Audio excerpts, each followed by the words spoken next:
दोस्तों फाइनेंस के अंदर सेंसेक्स और सेबी हमने लास्ट वीडियो में समझ लिया। अब बस दो मुद्दे बचे हैं और ये पूरी कहानी खत्म। कंपनीज एक्ट क्या है, कॉर्पोरेट गवर्नेंस में क्यों लफड़ा है। कुल मिला के टॉपिक्स ये पढ़ने हैं। लिमिटेड लायबिलिटी पार्टनरशिप क्या होता है, कंपनीज एक्ट क्या होता है, रतन टाटा साइरस मिस्त्री क्यों जगड़ रहे हैं, उन्होंने एक इंडिपेंडेंट डायरेक्टर को क्यों निकाल दिया, इन्फोसिस में मूर्ति और सिक्का क्यों जगड़ रहे हैं, यूएसएफडीए वाले बोल रहे हैं कि इंडियन फार्मा सेक्टर में कॉर्पोरेट गवर्नेंस की कमी है, वो ऐसा आक्षेप क्यों लगा रहे हैं। इतना समझना है। मैं कोई भी उद्योग शुरू कर सकता हूँ शुरुआत में एज एन इंडिविजुअल प्रोप्राइटर, फिर थोड़ा और एक्सपांड करना हो मैं एक दो पार्टनर को ढूंढ के लाऊं, ठीक, तो वो पार्टनरशिप बन सकती है। ज़्यादातर अपनी माइक्रो स्मॉल मीडियम एंटरप्राइजेस लघु उद्योग वाले ऐसे ही आगे बढ़ते हैं। उससे भी आगे ग्रोथ करना है then you should register under the companies act. Public limited, private limited ऐसी कोई कंपनी बनाने का फ़ायदा क्या है, उसमें टैक्स में डेप्रिसिएशन वगैरह के लाभ मिलते हैं। कई बार सरकार टेंडर निकालती है, वहाँ पर शर्त रखी जाती है कि only the companies registered companies can apply. तो इंडिविजुअल व्यक्ति चाहे कितना भी दमखम वाला हो, कंपनी नहीं हो तो आप टेंडर भर ही नहीं सकते। आप कंपनी है बोल के बैंकों से, फिर ये developmental financial institutions, आईफाई, Exim, SIDBI, इन सब से मदद में पैसा ला सकते हैं। इवन इंटरनेशनली वर्ल्ड बैंक की एक सिस्टर एजेंसी आईएफसी, तो उसके मसाला बॉन्ड, महाराजा बॉन्ड, उसके मदद से पैसा मोबिलाइज हो रहा है, वो भी आप निवेश में ला सकते हो if you are a registered company. तो ये सारे लाभ तो कंपनी के हैं, बट सामने खर्चा भी होता है। Compliance cost is bit higher, क्योंकि आपने चार्टर्ड अकाउंटेंट से ऑडिट करवाना पड़ेगा, सारे अकाउंट रखने पड़ेंगे, आपका बड़ा कैपिटल है तो कंपनी सेक्रेटरी रखना पड़ेगा, ठीक, तो ये सारे खर्चे भी होते हैं, तो compliance cost is high. Therefore many of this partnership firms, MSME firms, वो कंपनी एक्ट में रजिस्ट्रेशन कराने से जरा कतराते हैं। ऐसे लोगों को भी आगे बढ़ाने के लिए क्या होना चाहिए, पार्टनरशिप और कंपनी एक्ट के बीच में कोई चीज़ हो, राइट, तो धीरे से फिर आगे वो वहाँ पर कूद सकते हैं। तो 2008 के अंदर सरकार ऐसा लेके आई limited liability partnership, where the compliance cost is cheaper than the traditional companies act.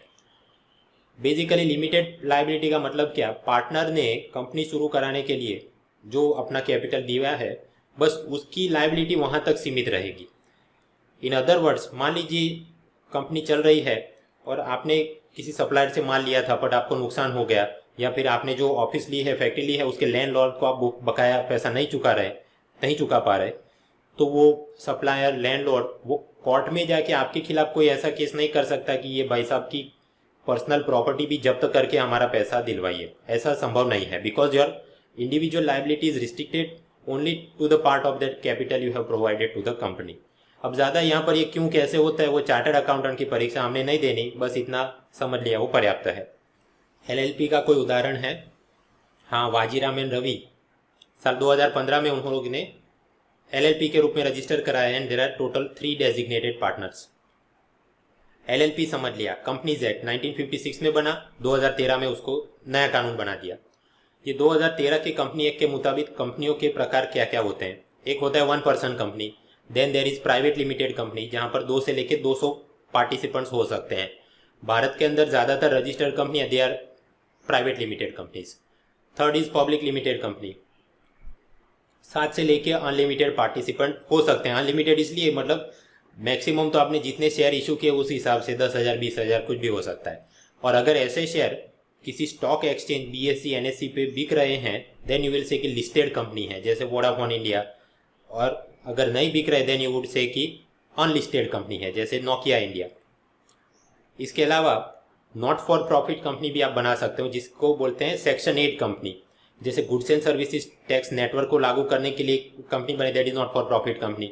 अलग अलग बैंक वालों ने अपना पैसा जोड़ के बनाया कि एनपीसी है, national payment corporation of India, जो कि भीम ऐप, आईएमपीएस वगैरह चलाता है, that is also not for profit company. अगर कोई कंपनी 2 साल कंटिन्यूसली कुछ प्रोडक्शन, गुड्स एंड सर्विसेज नहीं कर रही, then they can continue as a dormant company, ताकि उनके जो भी ट्रेडमार्क वगैरह वो चीज़ चालू रहे, बरकरार रहे। तो प्रमुख प्रकार कंपनियों के ये हैं अंडर द कंपनीज एक्ट 2013। अब कंपनी शुरू करते हैं, कुछ आर्टिकल ऑफ एसोसिएशन बनता है, वहाँ पर लिखना पड़ेगा कि ये कंपनी का ऑथोराइज कैपिटल कितना होगा, मिनिमम कितना होना चाहिए, वो कानून में लिखा है, 1 लाख से 5 लाख, उससे ज़्यादा भी 500 करोड़ भी हो सकता है। मान लो मैं ऐसी कंपनी बनाऊं और लिख दूं कि भाई मेरा ऑथोराइज कैपिटल 500 करोड़ होगा, फिर बाजार में मैं जब आईपीओ इश्यू करूं और केवल 100 करोड़ के ही बिकें तो मैं फिर वो जो हाथ में रकम आई that will be called paid up capital. Authorise capital बड़ा हो सकता है, पेड अप कैपिटल छोटा हो सकता है, असल में आप कितना लेके आए। तो ऑथोराइज कैपिटल कितना होना चाहिए यहाँ पर ये दिखाया गया है। साल 2015 में सुधार किया गया कि ऑथोराइज तो बराबर ये, but minimum paid up capital can be zero also, मतलब भले हाथ में पैसा ना आया हो still you can register as a company और फिर जाके आप शेयर बॉन्ड इशू करके पेड अप कैपिटल लेके आना। ठीक, तो आपने कंपनी रजिस्टर करा ली, उसका आईपीओ इशू किया, लोगों ने वो खरीदा, शेयर होल्डर बने, उनकी फिर आप मीटिंग कराएंगे, वहाँ से फिर बोर्ड ऑफ डायरेक्टर का चुनाव होगा। ठीक, फिर वहाँ उनमें से एक चेयरमैन डेजिग्नेट होगा, ये जो डायरेक्टर्स हैं उसमें से एक मैनेजिंग डायरेक्टर सीईओ, और फिर वो रोज का काम देखेगा। Then they will do some operations, goods and services produce किया, उससे मुनाफा होगा, वापस बोर्ड ऑफ डायरेक्टर बैठ के सोचेगा कि इसमें से कितना मुनाफा वापस कंपनी में निवेश करना है और कितना डिविडेंड के स्वरूप में नीचे शेयर होल्डर्स को देना है। तो फिर वहां पर मेजॉरिटी शेयर होल्डर को ज़्यादा पैसा मिलेगा, माइनॉरिटी को कम मिलेगा। ओके, तो ये बोर्ड ऑफ डायरेक्टर हुए। अब यहाँ पर कुछ शर्तें हैं। कंपनीज एक्ट बोलता है कि 1% कंपनी में मिनिमम बोर्ड ऑफ डायरेक्टर कितना होना चाहिए, नाम से सीधे एक ही। प्राइवेट लिमिटेड में कम से कम 2 और मैक्सिमम 15। पब्लिक लिमिटेड में कम से कम 7 नहीं, कम से कम 3 और मैक्सिमम 15 डायरेक्टर होने चाहिए। साथ ही साथ ये पब्लिक लिमिटेड कंपनी के अंदर 3 से 15 डायरेक्टर होने चाहिए। Among them at least 1 has to be an Indian resident, अर्थात भारत के अंदर 182 डेज या उससे ज़्यादा वो रहना चाहिए। कम से कम एक डायरेक्टर महिला होनी चाहिए। And out of the given 1/3 must be independent directors, अर्थात 3 है तो 1, 15 है तो 1/3 मतलब कितने, 5 इंडिपेंडेंट डायरेक्टर होने चाहिए। इंडिपेंडेंट डायरेक्टर का काम क्या है, वो माइनॉरिटी शेयर होल्डर्स के हितों की रक्षा करेगा। अदरवाइज मुकेश अंबानी की कंपनी में बस उसी के सारे चहीते लोग होंगे तो फिर सामान्य निवेशक से नाइंसाफी हो सकती है, राइट। तो ये काम होगा। Second, they will enforce the corporate governance. अब इंडिपेंडेंट डायरेक्टर मतलब कौन व्यक्ति, कंपनी का प्रमोटर खुद नहीं हो सकता, मुकेश अंबानी खुद नहीं, यस बैंक में राणा कपूर खुद नहीं, किंगफिशर में विजय माल्या खुद नहीं। खैर वो तो अब खुद की या दूसरे किसी की कंपनी में इंडिपेंडेंट डायरेक्टर बनने के।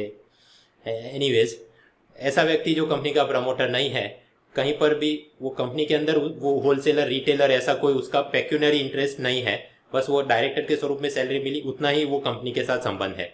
सो इन दैट लॉजिक कंपनी का कर्मचारी भी ये बन नहीं सकता। अब आप समझिए, एक ही व्यक्ति अगर 100 कंपनियों के अंदर इंडिपेंडेंट डायरेक्टर बन जाए तो वो तो बस बोर्ड मिनट में यस यस ही साइन करेगा, असल में ध्यान देगा नहीं, राइट।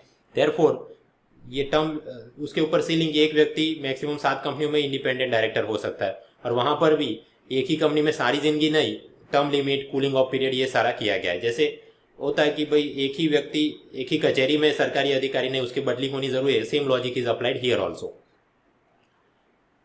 अब ये कंपनी के अंदर ओके बोर्ड ऑफ डायरेक्टर बना भी दिया, समझ भी लिया, लेकिन वो असल में मिलेंगे तभी कुछ काम होगा। जैसे पार्लियामेंट में होता है कि लोकसभा कम से कम 2 बार सीटिंग होनी चाहिए वगैरह, यहाँ पर होता है कि साल में कम से कम 4 बार मीटिंग होनी चाहिए और 2 मीटिंग के बीच में 120 दिन से ज़्यादा गैप होना नहीं चाहिए। वीडियो कॉन्फ्रेंस होना चाहिए, जैसे पार्लियामेंट में होता है I think 1/10 of the quorum, यहाँ पर 1/3 ऑफ द कोरम वगैरह होना चाहिए।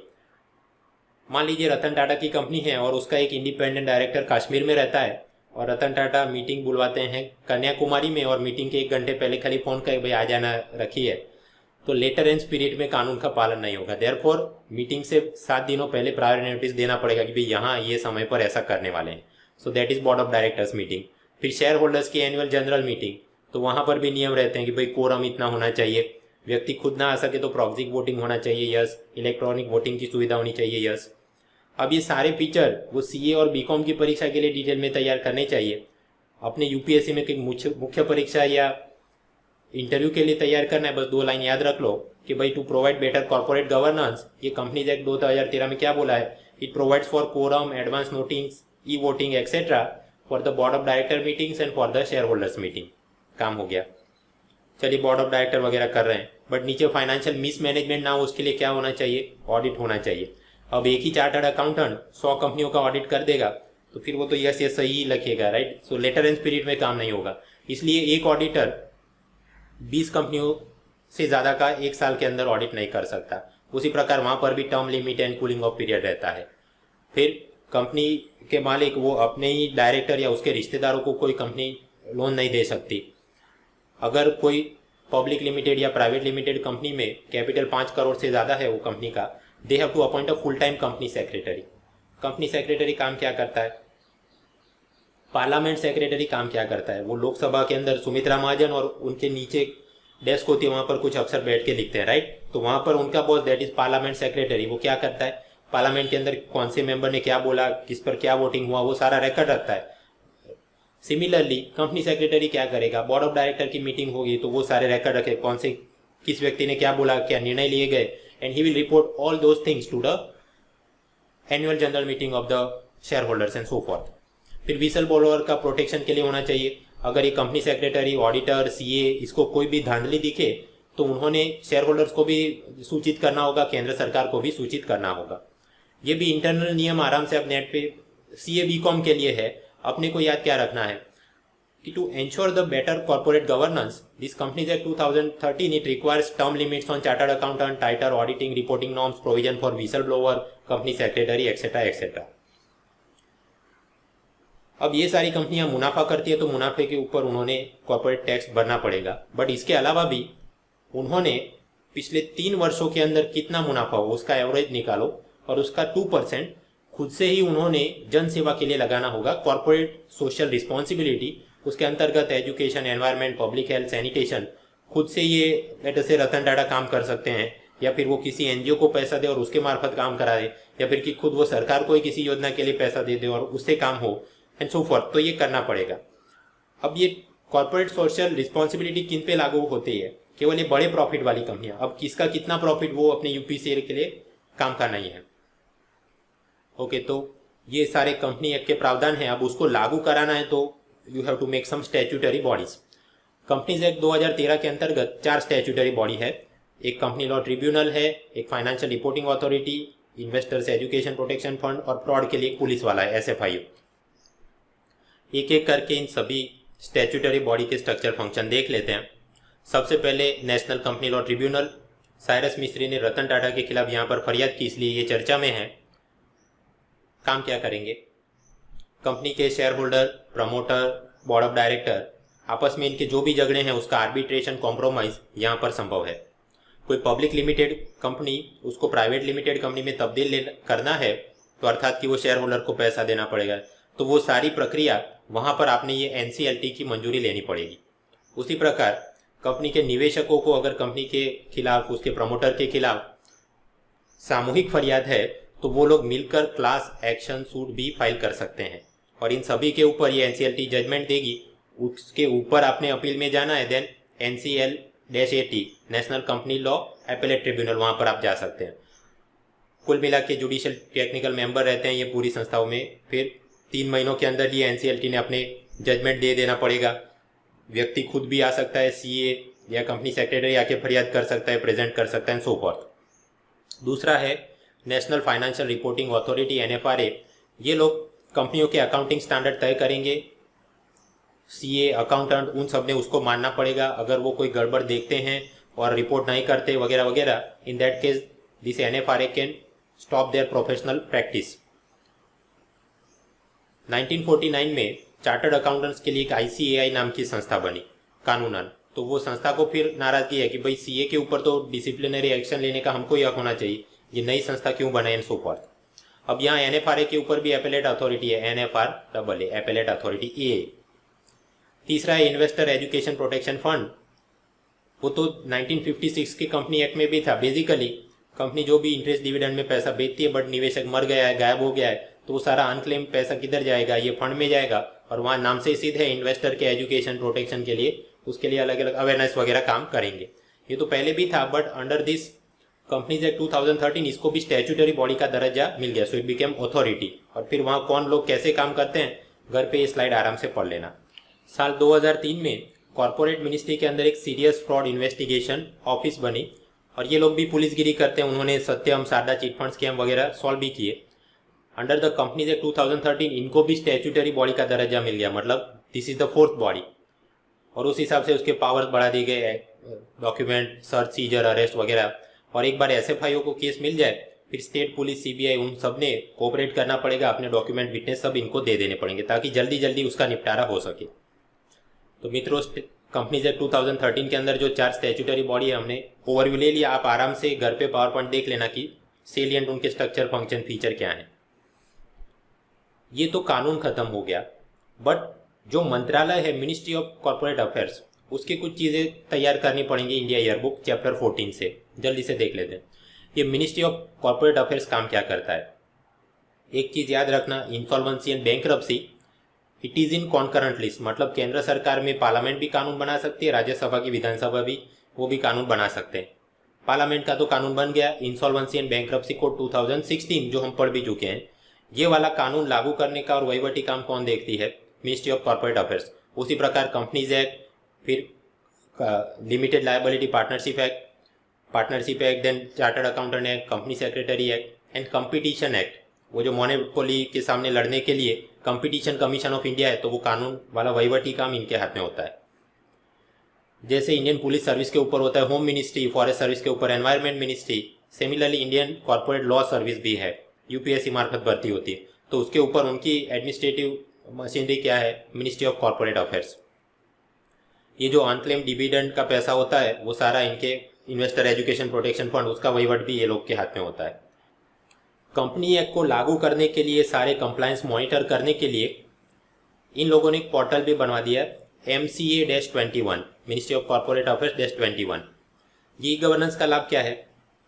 हमने पढ़ा कंपनी एक्ट में कि कोरम होना चाहिए, CSR होना चाहिए, तो वो सारी चीज़ उसके डॉक्यूमेंट वगैरह अपलोड करते होंगे कंपनी वाले, ये लोग मॉनिटर करते होंगे, वो सारा काम आसानी से हो सके, इसलिए ई गवर्नेंस का ही MCA-21 प्रोजेक्ट।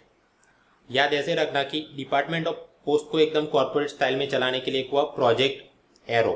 उसी प्रकार मिनिस्ट्री ऑफ कॉर्पोरेट अफेयर्स, उसका अपना काम ढंग से चले उसके लिए बना गया MCA-21। आपने कंपनी रजिस्टर करानी है तो ढेर सारे डॉक्यूमेंट्स दे के वो काम करना पड़ता था। अब वो चीज़ भी एकदम जल्दी से हो जाए इसलिए उन्होंने बनाया INC-29 फॉर्म। आप एक फॉर्म भर के कंपनी का इनकॉर्पोरेशन रजिस्ट्रेशन करा सकते हो। तो इस प्रकार से ये इंडिया ईयरबुक 2017 और उसका 14 चैप्टर हमने पढ़ लिया। ये इतना MCQ के लिए काम का है वहाँ से। तो दोस्तों LLP समझ लिया, कंपनी एक्ट समझ लिया। अब ये रतन टाटा वगैरह के झगड़ों में कॉर्पोरेट गवर्नेंस भारत में खतरे में है, ऐसा एक मुद्दा जल्दी से ओवरव्यू करते हैं। सबसे पहला प्रश्न कि हमको ये पंचायत करने की ज़रूरत क्या है? रतन टाटा और साइरस मिस्त्री आपस में लड़के मर भी जाएं तो क्या फ़र्क पड़ता है? फ़र्क हमको इसलिए पड़ना चाहिए क्योंकि LIC ने टाटा की अलग अलग कंपनियों में कुल मिला के 36,000 करोड़ रुपए निवेश किए हैं। अब ये 36,000 करोड़ रुपए LIC कहाँ से लाई होगी? जनता का प्रीमियम का पैसा है। अब मान लीजिए ये टाटा कंपनियां कमज़ोर हो जाएं, प्रॉफिट बराबर जनरेट ना कर पाए या बंद हो जाए, तो उस हिसाब से लोगों की, वहाँ काम करने वाले लोगों की बेरोजगारी हो जाएगी। ठीक, विदेशी निवेशक सोचेगा कि यहाँ तो मुझे अब अच्छा मुनाफा डिविडेंड नहीं हो रहा है, तो वो भाग जाएगा, फ्लाइट ऑफ कैपिटल, तो वो पूरी सिस्टम को डिस्टेबलाइज करेगा। अगर कंपनी का खुद का मुनाफा कम है तो फिर उस हिसाब से वो कॉर्पोरेट सोशल रिस्पॉन्सिबिलिटी के नाम पे जन सेवा में पैसा जाना चाहिए, वो कम जाएगा। LIC का इतना सारा शेयर होल्डिंग होगा, उस हिसाब से डिविडेंड मिलना, but in absolute figure company का मुनाफा कम हो रहा है तो LIC के हाथ में पैसा कम आएगा। देयरफॉर फ्यूचर क्लेम सेटलमेंट में भी LIC को दिक्कत आ सकती है। और क्योंकि यहाँ पर मेरे को नुकसान हो गया ये सोच के LIC वाले भविष्य में अपनी बीमा पॉलिसी के ऊपर प्रीमियम की राशि या तो बढ़ा देंगे या फिर कि कम नहीं करेंगे। अब अगर प्रीमियम पहले से ज़्यादा कर दिया तो गरीब आदमी LIC लाइफ इंश्योरेंस पॉलिसी खरीदेगा कैसे, राइट? तो उसका फाइनेंशियल इंक्लूजन नहीं, एक्सक्लूजन हो जाएगा और फिर ऐसे लोग ये चीट फंड स्कैम वगैरह के चपेट में आ जाएंगे। और अगर LIC को यहाँ पर बहुत बड़ा नुकसान हो जाएगा तो उसके फंड मैनेजर सोचेंगे कि भाई ये कंपनियों के अंदर निवेश करना ही नहीं है, तो भविष्य में कोई जिम्मेदार स्टार्टअप कंपनी वाला भी अपना IPO लॉन्च करेगा, LIC वाले उसको मदद नहीं करेंगे। तो जो डीपनिंग ऑफ कैपिटल मार्केट होना चाहिए वो काम होगा नहीं। तो इन सभी कारणों से we have to bother why corporate governance Bharat में लागू हो और बढ़िया तरीके से चले। अब समझते हैं कि ये रतन टाटा और साइरस मिस्त्री का झगड़ा क्या है। टाटा ग्रुप ऑफ कंपनीज में आप पाएंगे टाटा कंसल्टेंसी है, टाटा स्टील है, टाटा मोटर्स, इवन फॉरेन में उनकी जैगुआर लैंड रोवर। अब ये सभी कंपनियों का मालिक कौन है? आप उनकी शेयर होल्डिंग चेक करें तो पता चलेगा कि इनके बैकएंड में मालिक है टाटा सन्स लिमिटेड। अर्थात ये टाटा सन्स लिमिटेड क्या हुआ? Holding company. मतलब ऊपर वाली जो कंपनियां प्रॉफिट जनरेट करेंगी उसमें से डिविडेंड का उस हिसाब से पैसा ये टाटा सन्स में जाएगा। अब प्रश्न होता है भाई तो टाटा सन्स का मालिक कौन है। उसके बैकएंड में कुछ ट्रस्ट हैं। रतन टाटा ट्रस्ट जिसके पास 23% शेयर होल्डिंग है, ये साइरस मिस्त्री के पिता पलोंजी मिस्त्री उसके पास कुछ है, एंड सो फॉर्थ। अब झगड़े का मूल कारण क्या है। शुरुआत में ये टीसीएस स्टील वगैरह ये कुल मिला के 6,800 करोड़ रुपए मुनाफे में टाटा सन्स को देते थे डिविडेंड के स्वरूप में, और वहाँ रतन टाटा की 23%, तो उस हिसाब से उनको भी ढेर सारा मिलता होगा। लेकिन ये साल 2013 में साइरस मिस्त्री के टाटा सन्स के चेयरमैन बन गए वो, तब से लेके फिर धीरे धीरे मुनाफा कम हो रहा है, हार्डली 27,000 करोड़ रुपीस। तो उस हिसाब से स्वाभाविक रतन टाटा को भी पैसा पहले से कम मिलता होगा। सो ही वॉज अनहैप्पी। साइरस मिस्त्री ने अपना पक्ष रखा कि मैं ज़्यादा मुनाफा इसलिए जनरेट नहीं कर पा रहा हूँ कि पहले से ही क्योंकि प्रॉब्लम चल रहा है, आईटी सेक्टर में वैसे ही मंदी चल रही है। फिर ये टाटा ने सिंगापुर के साथ जो मिलकर एक विस्तारा एयरलाइंस बनाई थी, एविएशन में आपने देखा है किंगफिशर वगैरह, तो हम कैसे धंधा करेंगे। उसी प्रकार टाटा और डोकोमो की एक डील बनी थी, बट वो भी रिलायंस जियो के सामने हम लोग कैसे टिकेंगे। और मैं जो भी काम करना चाहता हूँ रतन टाटा उसमें दखल करते हैं। कॉर्पोरेट मिस गवर्नेंस हो रहा है। हमने पढ़ा था कि भाई कंपनी एक्ट के हिसाब से कंपनी ने किसी भी डायरेक्टर को या उसके रिश्तेदार को लोन में पैसा नहीं देना चाहिए, बट ऐसी कुछ गड़बड़ियाँ यहाँ पर भी हो रही है, ऐसा मिस्त्री ने आक्षेप किया। एनीवेज, जब टाटा सन्स की बोर्ड ऑफ डायरेक्टर की मीटिंग हुई तो रतन टाटा या उनके जो भी पसंदीदा व्यक्ति, उन्होंने वहाँ पर एक रिजोल्यूशन रखा कि ये टाटा सन्स, उसके चेयरमैन हमने चुने थे साइरस मिस्त्री को, but he is an incompetent person, वो बराबर नहीं है, उनको निकाल देते हैं। एंड यूनैनिमसली टाटा सन्स के बोर्ड ऑफ डायरेक्टर ने उनको हटा दिया। ये एक बात हुई।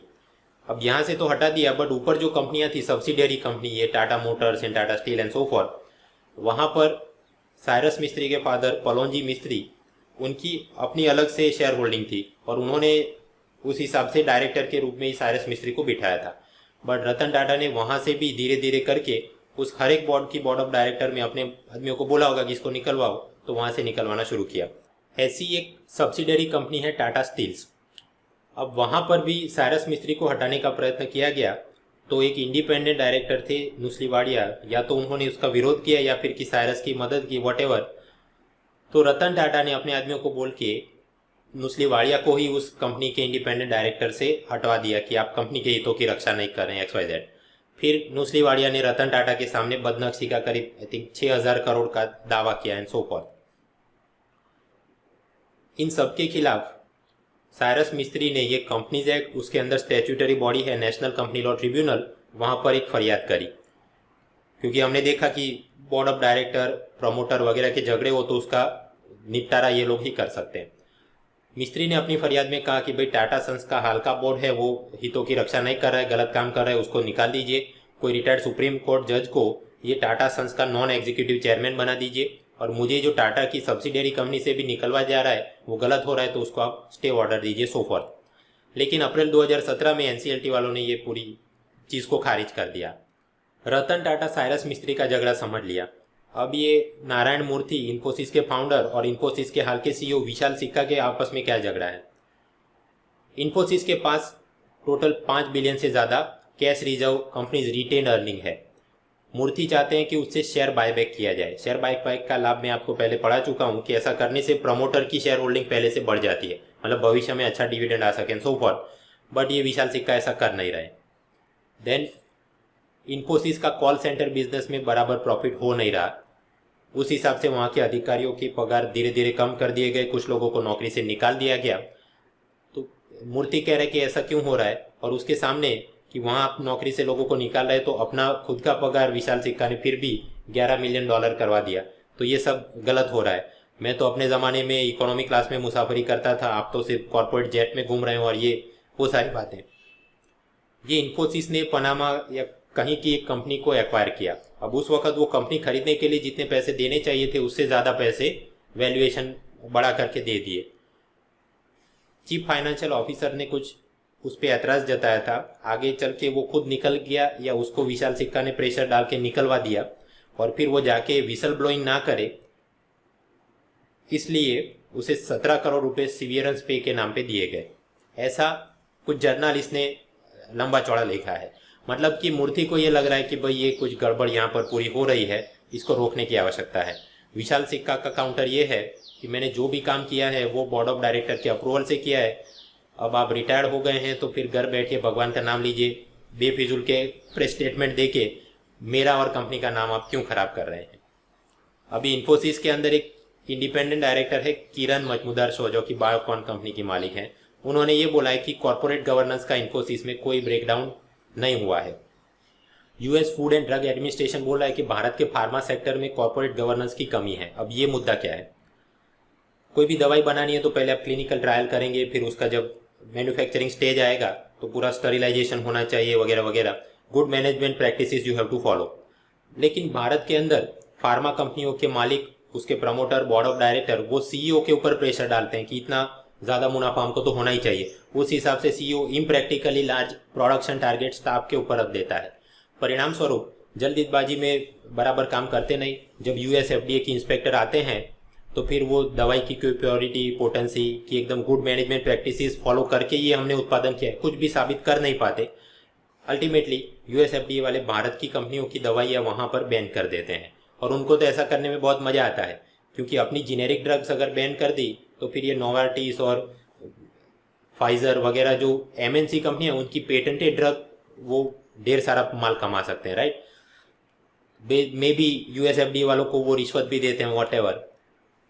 हमारी गलती क्या हो रही है कि सीईओ इम्पॉसिबली लार्ज टारगेट देता है, और अगर कोई स्टाफ वाला उसके सामने कुछ विसल ब्लोइंग करे कि दवा हम बराबर नहीं बना पा रहे तो उसको नौकरी से निकाल देते हैं वगैरह वगैरह।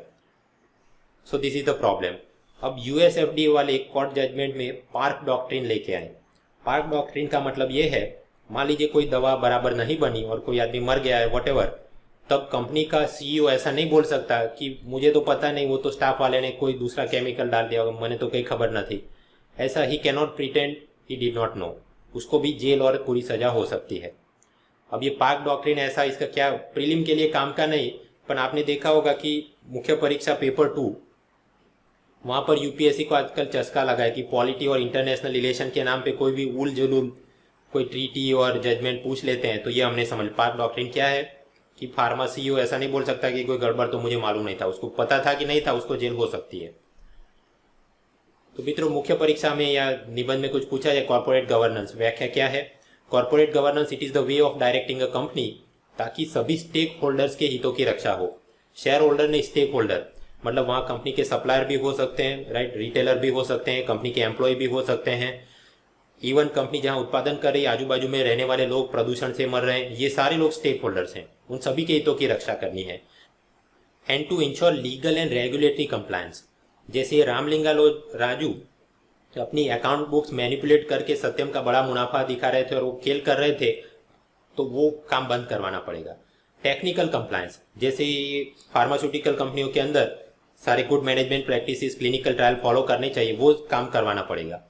मॉरल एंड एथिकल कंप्लायंस, कि इन्फोसिस के अंदर लोगों को नौकरी से निकाल दें, उनके पगार काट ले और सीईओ हवा हवाई कॉर्पोरेट जेट्स में घूमे, then morally and ethically it may not be the proper thing, तो उसको भी एनफोर्स करना चाहिए। That is corporate governance. जहां पर ऐसा नहीं होगा, ऐसी कंपनियों में आप पाएंगे फ्रॉड है, मिसमैनेजमेंट है, चाहे आप सत्यम देख लो चाहे सहारा देख लो। फिर आप बॉडी के अंदर दिखा सकते हैं कि इससे अगर कॉर्पोरेट गवर्नेंस ना हो तो पूरी इकोनॉमी को कैसे नुकसान हो सकता है। वो याद करो, एलआईसी ने टाटा के अंदर 36,000 करोड़ निवेश किए हैं, राइट। अगर बॉन्ड में होंगे और कंपनी चली गई तो पूरा पैसा खत्म, अगर शेयर में है तो डिविडेंड कम आएगा, और मान लीजिए 2,000 का शेयर था बट कंपनी कच्ची हो गई तो 2 रुपये में भी नहीं बिकेगा, तो सारा पैसा फिर भी खत्म। तो इस प्रकार से एलआईसी का पैसा चला गया, then how it will affect the entire economy हमने समझ लिया। एंड कंक्लूजन क्या है, because of this reason hence corporate governance is important, ऐसा करके आप कुछ बना सकते हैं। तो दोस्तों, कॉर्पोरेट गवर्नेंस की एलएलपी, कंपनी एक्ट और सारे मुद्दे हमने देख लिए। इस हिसाब से अपना BS 171 उसके अंदर बैंकिंग खत्म, फाइनेंस के अंदर ये debt, equity, investment, derivative, Sensex, SEBI, company act, corporate, ये सब खत्म, अर्थात banking finance both are completed. Next time हम मिलेंगे तो इंश्योरेंस बिजनेस और उसके बाद फाइनेंशियल इंक्लूजन, ये मुद्दे देखेंगे। और दोस्तों, अपना ये फाइनेंस शेयर बाजार खत्म, मतलब पुरानी जो L2 वाली सीरीज थी वो सारी डीमोनेटाइज और डीकंटेंटाइज हो गई।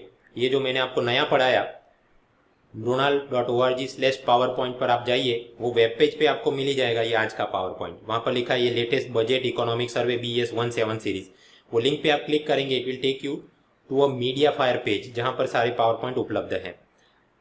वहाँ पर अगर आप 1 2 3 4 ऐसे मल्टीपल पावर पॉइंट टिक करके एक साथ डाउनलोड करने का प्रयत्न करेंगे तो वो जिप फाइल, वो कोई टेक्निकल प्रॉब्लम है उसके चलते पूरी डाउनलोड होती नहीं और फिर लोग बोलते हैं कि पावर पॉइंट खुल नहीं रहा है। But actually what I would suggest is कि आप एक एक करके फाइल डाउनलोड करो तो आपका बराबर काम हो जाएगा।